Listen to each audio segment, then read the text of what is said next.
Bismillahirrahmanirrahiim. Waa Somali News. Maanta waxaan idin soo gudbin doonaa adeeg cusub shirkadda isgaarsiinta Hormuud, kaasoo ah inaad lacag ku diri karto habkii aynu naqaanay oo hab kale ah. Kaliya ay naga tahay in la faa'iidaysto. Waqti badan ma ahane waynu soo koobaynaa. Marka hore channelka subscribe saaro haddii aad ku cusub tahay. Muuqaalkan hadduu kusoo gaareen like saar insha Allah. Adeegan waa kaliya shirkadda isgaarsiinta Hormuud. Dadka qaar waxay ku tijaabiyaan shirkadaha kale ayagoo comment igu soo qoro adeegan Hormuud bas ayuu gaar u yahay.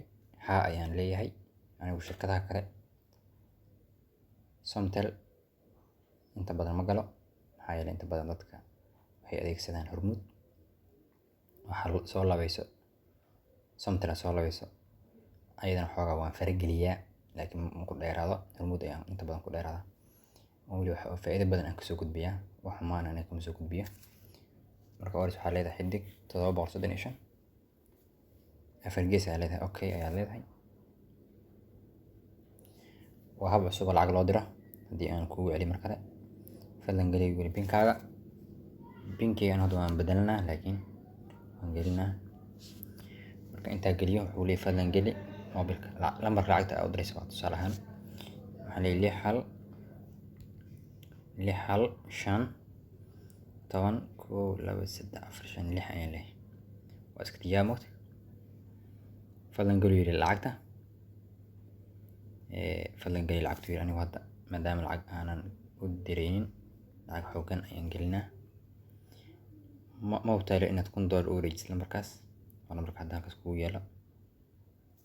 Haa ayaan leeyahay, laakiin wuu soo celinaa wuxuu leeyahay raagaaga kuma filno. Kaliya waxaan rabaa inaan ku tuso barnaamij sida uu shaqeynaa oo hadhowti aadan ka su'aal keenan rabaa. Wuxuu leeyahay the amount received must be less than 600. Haa waa in wuxuu yiri 600 lacagta ay ka yar tahay. waa in lacagta wuxuu yiri aad dirayso $600 ay ka yar tahay. Wuu soo celiyay. Marka ma doonayo in aan lambarka lacagta aan u diro. Haddii aan geliyo lacag xoogaa roon waxaa laga yaabaa inuu diro. Kaliya idinka ayaan idinku tusaaleynayay. Channelka waa Som News ama Somali News.